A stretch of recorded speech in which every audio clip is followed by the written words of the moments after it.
নমস্কার, public news next চ্যানেলে আপনাদের জানাই স্বাগতম। সংবাদ পড়ছি আমি বিশ্বজিৎ। বুধবার হাউইতাং ফরেস্ট রেঞ্জের এলাকাধীন জীবনগ্রাম জিপির পুনিকাল বাজার সংলগ্ন এলাকা থেকে একটি আহত স্লো লরিস অর্থাৎ লাজুক বানর উদ্ধার করেন স্থানীয় জনগণ। লাজুক বানরটির সামনের একটি পা ভেঙে হাড্ডি বেরিয়ে এসেছিল।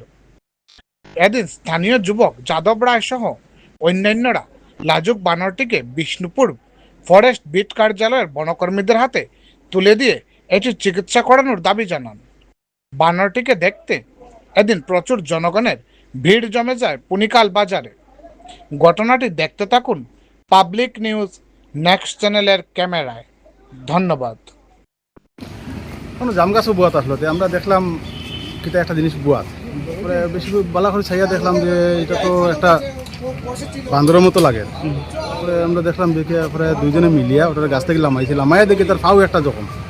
এরপরে তো আপনারা ফোন করিয়া কইলাম যে আইন ইয়ার করেন। তারপরে ফরেস্টরও নাম্বার খুঁজাইছি, নাম্বার পাইছি না। তারপরে তো এখন ধরিয়া রাখা হয়েছে, ফরেস্ট আইলে ফরেস্টের সন্ধান। স্লো লরিস এই জায়গাটার নাম কিতা? এটা হইলো ফুনিখাল পয়েন্ট।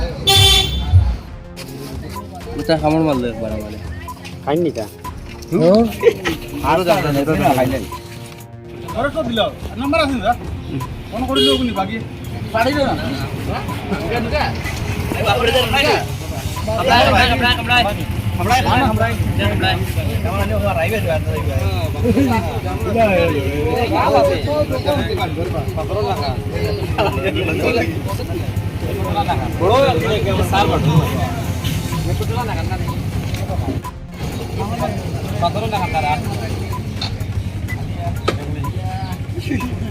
হোটেল লইতে দিস আর কিছু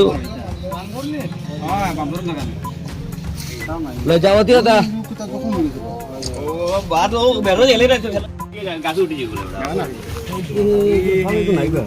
জন্মগত ব্যাপার।